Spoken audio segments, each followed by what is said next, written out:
number one. The Honorable Minister Louis Farrakhan stated this so powerfully one time to us as believers, but it's for everybody. He said Negroes are always late. He didn't say the original man. He didn't say the black man and woman. He said Negroes are always late. Then he said, if you don't respect time, you don't respect life. So one day we was on the Just Sales tour. The minister called for a meeting at 7 a.m. The minister's standard is, if you're on time for the meeting, you're actually late. I'm going to say that again. If you're on time for the meeting, you're actually late. If it's at 7 a.m., the meeting's supposed to be starting, not you walking in at 7 a.m. And every time the minister has called for a meeting, true story, when I walk in and he gives me the greetings, the second thing he does is look at his watch. There was one time he wanted a report from me. It was the last time I was ever late. And I told him a specific time. He checked the email that it went and got to his inbox 2 minutes after the time I told him it was coming. He called me on the phone, Brother Cedric. Assalamu alaikum, Brother Jesse. Wa alaikum salam, Brother Minister. That was the MGT voice. He said, brother, I'm checking my email account, and it looks like you was 2 minutes late in sending that, brother. Don't let it happen again. Assalamu alaikum. Why? I ain't even say wa alaikum salam, click. So, wait a minute. But, hold on, I sent it off at 3. So, you know, the signal was kind of slow, so it got the 2 minutes. No, what he's saying is, if it's due at 3, you should have sent it at 2:30. Right. So by the time I logged in at 3, it was already in my inbox. Ministers don't accept excuse for lateness, man. Now, some people say, well, come on, brother. Did you put that alarm on your phone? No. You made up your mind that your whole being was not going to miss that show. But when we give you a task in a group, in an organization, and ask you to do it, when we come back to the meeting, you're reporting on the same thing you said at the last meeting. Let me give you an example of how Minister Farrakhan handles that. We on the Just Sales tour again. We all got assignments in the meeting the day before. It was due at coffee at 8 a.m. One brother, he asked him, brother, did you do something? Yes, sir. How'd it go? Gave his report. He came to me, straight to the point. Yes, sir. This, that, this, that. The next brother, he decided he wanted to do a mini lecture. Well, you know, Brother Minister, so, you know, I was opening my Quran last night. He said, brother, that's not what this meeting is about. Did you do it? He said, because I'm sensing that you didn't do it. Did you do it? Well, brother. Now, see, when the minister started tweaking that tune up right there, you best to shut up. Did you do it, brother? No, sir. Well, you need to dismiss yourself and go get it done. Dismissed him from the meeting. And he said, that sounds kind of harsh. That's love, man. Yes, sir. Closing out. Now, number 4, one of the top reasons to stay in this mediocre existence is to continuously not focus on the Honorable Minister Louis Farrakhan. You say, well, why should I pay him any attention? Well, we just told you that this is a generation that is made for the Messiah. Now, on May the 27th at dinner, at the National House in Chicago, the Honorable Minister Louis Farrakhan shared with us at the close of dinner that he had something that he actually wanted to present in his May 27th lecture, and he actually forgot.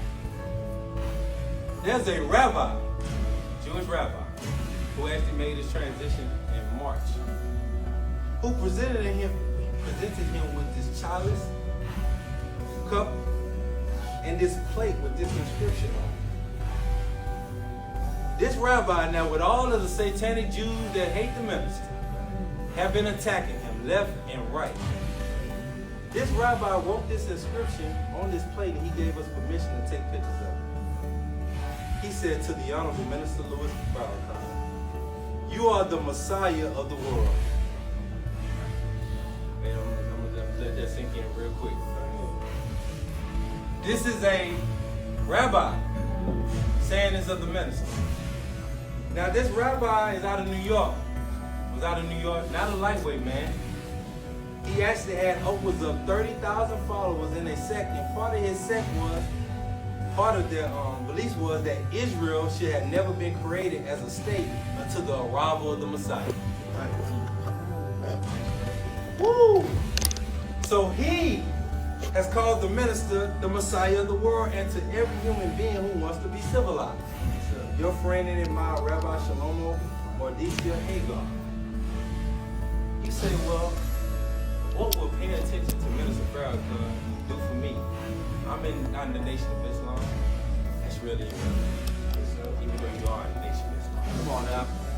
Here's a man that's been teaching for over 6 decades. And brothers and sisters, the minister has endured any and everything that the enemy has thrown at him. It has not been derailed one second. So his words have gone all around the world to penetrate the hearts and minds of the people that now they're so threatened by him that they want him off social media the way they have banned Alex Jones.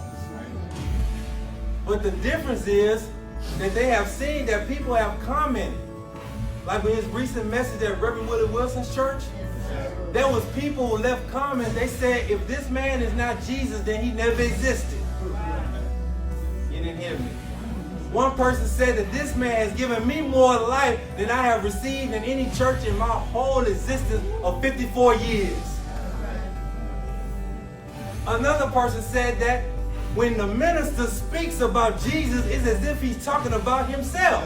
That's right. How are people connecting with this man like this through a laptop and a smartphone? See, it's something about that. You get short-term intensity from a little hype motivational message. But when you get divine revelation in your ear, it does something different to you. Right. It speaks to your nature and who you really are. Yes, sir. So now the minister, y'all know I have to testify. There was a dinner that happened in Washington, D.C. right before the Just Sales tour. There was a brother who sat at dinner, and he said, Brother Minister, you probably don't even remember me. And he did. The minister does so much good, he forgets a lot. And the brother said, I was sick on my deathbed. And my mother asked, and reached out, would you just call me? You didn't really know us personally, but you called me at my bedside. And he said, the words that you spoke to me on my death, I felt like I wasn't gonna live. He said, just hearing your voice did something to my body that made me to know that I can live. And he said, after I talked to you, the doctor started looking at my vital signs and they saw something different in me. What was that? Do y'all know the rapper King Louis in Chicago? He got shot. Go on YouTube. He was on Vlad TV. He said he felt like he wanted to give up. And the minister came to visit him. He said before the minister said anything, when the minister walked in the room, he felt that he could live.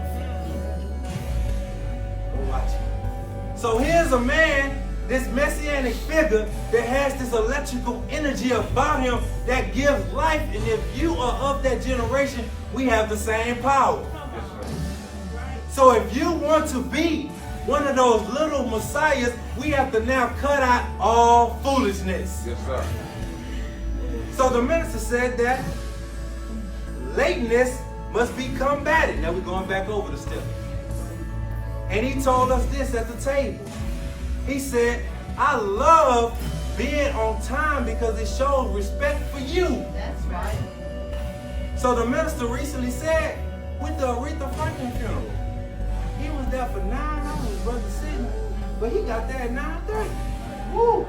Before the funeral started, he got there early, and then leading to the benediction was spoken, sat there like a beautiful lamb. That's right. And when we were in the streets right after that, a sister, I gotta tell you this testimony. We on the corner with the Final Car newspaper, Soldier. And this sister said, hey, brother, I got to shake your hand. I said, yes, ma'am. She shook my hand real firm. And she said, I'm from South Africa. She said, did you see your leader at the Aretha Franklin funeral? I said, yes, ma'am. She said, no, brother. Did you see your leader? Yes, sir. I said, yes, ma'am. She said, you have the opportunity. You tell that man he is the most honorable, dignified man I've ever seen in my life. All praise due to Allah. True story. And this is the importance, brothers, of being in the streets, man. That's right. She said, and you tell him that if I had already not had a relationship with God, just watching him would have made me want to believe in God and become a Muslim. Just by watching him. So I gave her the paper and I thanked her and I said, man, when I was blessed to get the opportunity, I would definitely share that with the minister, which I was blessed to do. And I gave her the paper with Aretha Franklin on the cover and clothing her divinity. And she looked at the paper, she said, see, this man know how to honor queens. She drove off. Then there was another person drove up. He was a younger brother. He said, man, it's amazing that a man can teach you so much without saying nothing. Come on now. He said, man, I am so impatient about stuff, man. I get so easily irritated. And I watch Minister Farrakhan just sit there quietly in his seat, not shuffling this, that, and other. He said, man, I got to improve. I said, how old are you, brother? He said, man, I'm 21, man. He said, I got to be more patient with myself.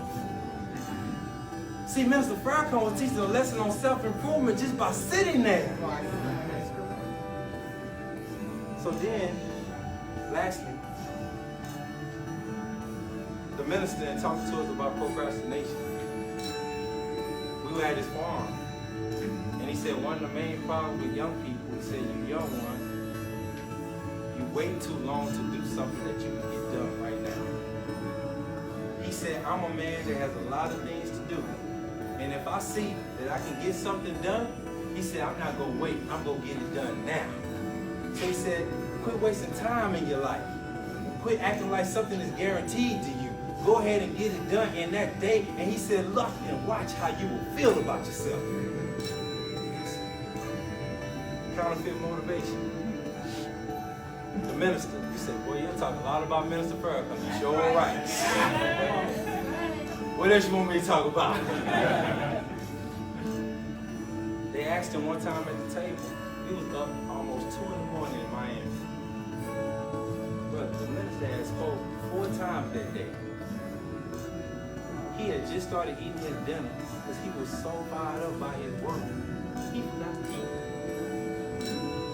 So he's going and just moving and rolling. So it's 2 in the morning. I have to be honest with you. I'm sitting over there looking droopy. He's just as fired up as when the day started. So he said, Brother Jesse, what fuels the sun? I said, the will of Allah, sir, as we're talking. He said, that's right. But what's all wrapped up in his will? He said, it's that love. That's right. He said, I don't operate off fake love. He said, you all, your love is so shallow, that's why you can't hang. I got to testify to you. So he said, the reason I keep going is because when I'm getting involved in something, it's not just because I have to do it, it's because I'm in deep love with it. And because I'm in deep love with it, my love causes me not to divorce my mission.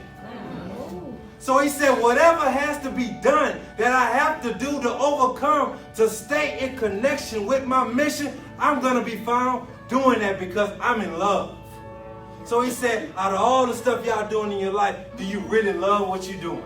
And he said, you'll know that you don't love it because he said, you easily give up on it every moment. Come on. So let's cut out the counterfeit motivation. Let's have some real love. Yes.